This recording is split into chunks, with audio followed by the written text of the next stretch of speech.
I got a great XRP update. We're going to talk about Ripple and Axelar creates a new era of liquidity optimization. I also have some news here about Bretton Woods committee chair, stuff about the NASDAQ actually chair, the CEO of NASDAQ talking about blockchain technology and crypto.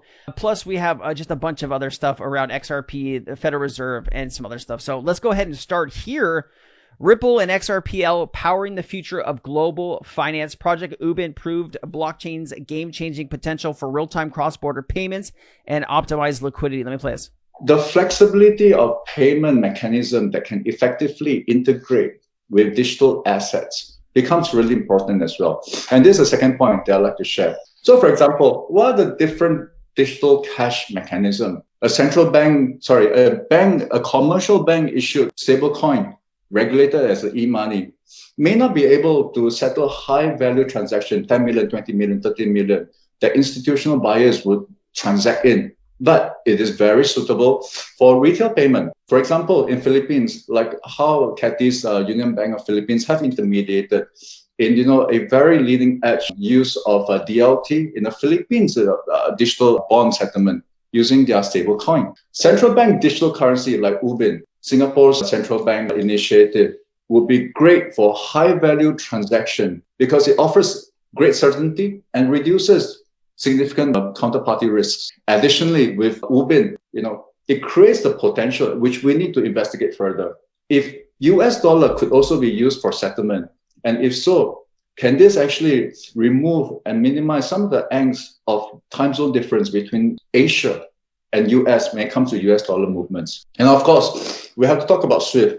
SWIFT integration as well. SWIFT is the financial industry's standard for payments and for transactions, and how would then integrate and meet digital assets. So all these are flexibilities that is required in order to fit the different investors who require participation in this venue. This then actually can encourage greater participation, greater adoption.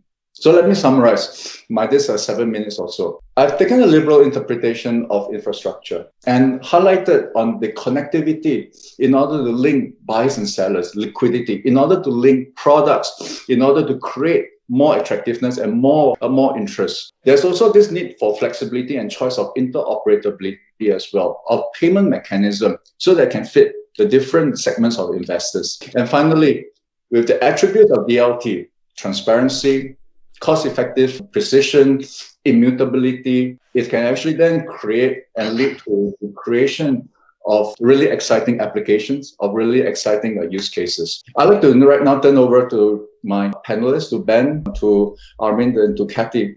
All right. Bretton Woods committee chair says progress on cross-border payments will cement the dollar as a key reserve currency. New York Fed President Bill Dudley making the case for King Dollar in his latest Bloomberg opinion piece, writing the following: America derives immense benefits from the dollar's dominance, a position that countries such as China and Russia are seeking to contest. By addressing the problem of cross-border payments, the US could boost the global economy and cement its central role therein. Bill joins us now for more. Bill, welcome to the program. Lots of topics to cover. Let's kick off with this one right here.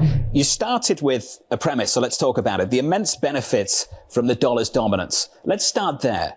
But what are they? Well, I think the dollar is the linchpin of global financial markets. So we get what's called the exorbitant privilege of people wanting to hold dollar-denominated assets. So that makes the cost of funding in the United States less than if the dollar was not viewed as the key currency in the global economy. But that's not necessarily ordained forever, and other steps we can do to make that more likely to be sustained in the future. And one thing is to make some progress on cross-border payments. Payments cross-border are extremely expensive, especially for small retail payments like remittances.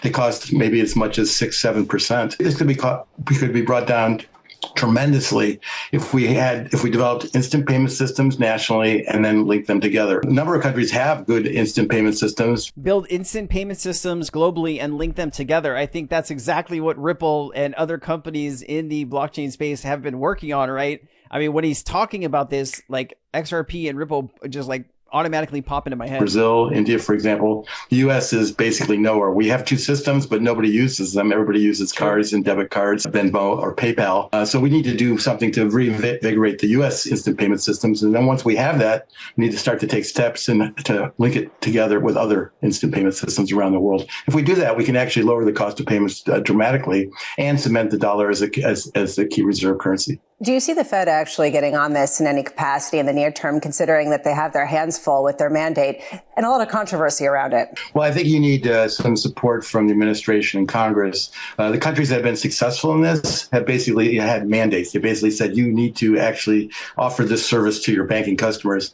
In the United States, it's completely voluntary. And since it's completely voluntary, the two instant payment systems we have, FedNow and RTX, are basically not used by virtually anybody. So they exist. But if they're not used, then how can that be advantageous to link that into an international? This is why the U.S. isn't interested in a CBDC, right? Because nobody uses these systems because they're not highly talked about. I went to my wife's holiday party. It was maybe a few weeks ago. It was last month.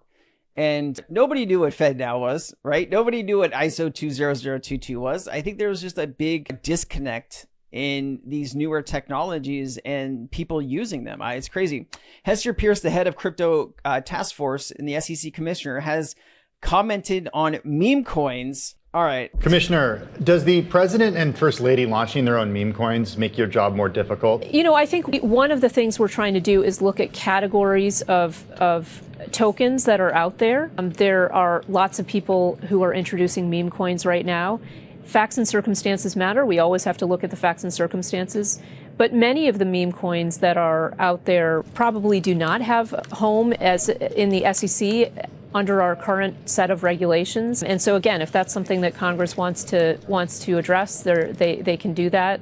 Maybe that's something the CFTC wants to address, but many of those I think probably are not within our jurisdiction. All right, Commissioner. The SEC is not interested in regulating meme coins. I did think this was interesting, right? This is the NASDAQ chair and CEO talking about blockchain and crypto. Let me play it. Another thing you've been talking about a lot this year is regulation and the power for changes in regulation to really bring more companies to market. I'm adding people to the processes. So there's a lot more out of a million. Of course, saying, okay, because a lot of people are looking at you and saying, okay, what does NASDAQ do in the world of digital assets? And this is something where I know you've spent a lot of time with the rules changing around digital assets. Does it change your thinking on how much you may want to embrace them? Well, we are a technology provider to the cryptocurrency industry by providing trading, clearing, surveillance technology, now risk management technology to banks who hold digital wallets. We also have a financial crime capabilities to support both digital and fiat wallets. So as a technology provider, we're very engaged. As a market, we have the most successful crypto ETFs on NASDAQ, and we're very proud to support that ecosystem. As a market operator, we're going to have to look at how the regulatory environment shapes up, because it's really going to be there. I think the SEC and the CFTC will be introducing rules of the road, with gearing towards investor protection. And if that's the case, and we have very clear rules of the road, and we see an opportunity for us to be successful and to engage our clients in new ways, we will certainly consider that. But we already have a heavy engagement in the industry today. They already have a heavy engagement in the industry today. Here's Ripple CTO David Schwartz. He illustrates the efficiency gains of tokenization. Let me play it. I think if someone can't explain something in 60 seconds, they probably don't understand it. I'm David Schwartz, and this is Crypto in a Minute. Tokenization can improve efficiency by eliminating some of the problems with asset transfer and ownership. If you've ever bought a house, you know that it's very complicated to determine who owns a house. There's a lot of paperwork involved with the sale, recording the sale. There's a risk of fraud in the delivery of the payment, and of course in being able to prove ownership of the asset. Tokenization can eliminate all those problems by using digital distributed ledgers to track the ownership of assets. That also simplifies things like if you want to borrow against an asset, use the asset for collateral, the person who's providing you the loan can more easily determine that you own the asset, and they can make sure that you aren't borrowing from a number of different lenders. Boom. Didn't even need a minute. All right. SEC's official website removes the Ripple case. Is it over? Did nobody tell us? Come on. And then you also have the People's Bank of China is interested in Ripple, or Chinese banks like Shanghai Horaya. I fucked that up. Bank are using Ripple for USA to China corridor. Let me play this. I'm looking at Hong Kong, actually just launched this year the stablecoin sandbox. And for the past 18 months or so, they literally went worldwide and talking to Circle, Ripple, Visa, Alibaba of the world to make sure that government really are on top of regulations to basically have very clear guidelines to approve various different institutions to be able to support stablecoins. So in that sense, really quickly, what I want to point out here is you notice how she was talking about that, they started this and then they wanted to talk to the biggest players in the industry, right? Circle and Ripple, right? They said it's a few other things, but any central bank digital currency or any bank that's looking to upgrade their systems to, use blockchain and crypto, the Ripple is going to be involved in the conversation one way or another. It's just like when you go to sell a $25 million house or, a really expensive, whatever it is, you have several different people that you can go to that have the expertise in selling that type of thing, right? You have options. Same thing with blockchain providers, right? You have options. And this is why I think Ripple is involved with a lot of these conversations. Okay. Digital asset investor. It says the dirty little secret nobody wants to talk about is Bitcoin doesn't have the market cornered on digital scarcity. XRP is a limited amount, but it's deflationary because XRP is burned on every transactions, making the scarcity factor even better with XRP. Okay. One of the interesting questions is it only Bitcoin or should it apply to other cryptos? One of the elements that makes Bitcoin so unique is its program scarcity, its limited supply. One of the roles that precious metals played in currency throughout human history is it was a check on government printing, right? If your currency was based on a limited supply commodity, then you couldn't just print it willy-nilly unless you found a new source of that commodity, found a new gold mine or a new silver mine, right? Once you took away the backstop with a limited supply physical commodity, we now have the era of money printing. Sadly, 1 out of every $4 has been printed in the last 5 years. Is it such a stretch to say that if in history, in the past, we stabilized money with a natural commodity, might we in the future stabilize money with a digital commodity that similarly has a limited supply? I think it's actually not a far-fetched notion. It's just moving from an analog to a digital concept.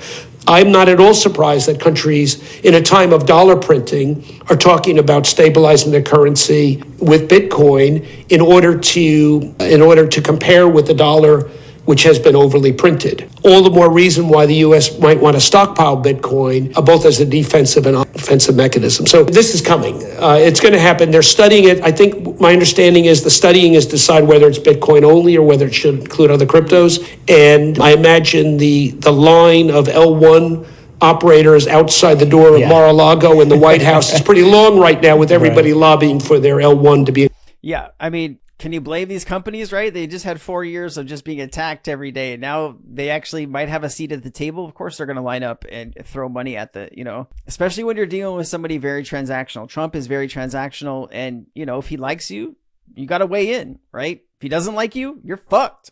That's pretty much Trump. Breaking: SEC may acknowledge Grayscale's XRP ETF filing on February 13th. That is tomorrow. This video will come out on February 13th. Of course, I'll have an update if this comes out on the same day. It just talks about, different XRP ETFs, and it does look like we might get an answer tomorrow. Federal Reserve Chair Jerome Powell says that Federal Reserve will not prevent banks from providing services in legal crypto customers. Let me play this. Yes. So first, I would say there are really two things that are happening. One is banks are serving crypto customers, and we don't want to get in the way of banks serving perfectly legal customers as long as they understand the risks and that sort of thing. We don't want to single out any particular. Are you speaking to custody? All right. Mickle says, boom, XRP is about to explode. He's talking about the ETFs, of course. Let me play it. Boom, XRP starts appreciating. XRP ETF goes live. Boom, XRP is flowing in the billions. Boom, Ripple goes IPO. All the biggest institutions in finance, eyes on Ripple. And guess what? Also the digital asset they use, XRP.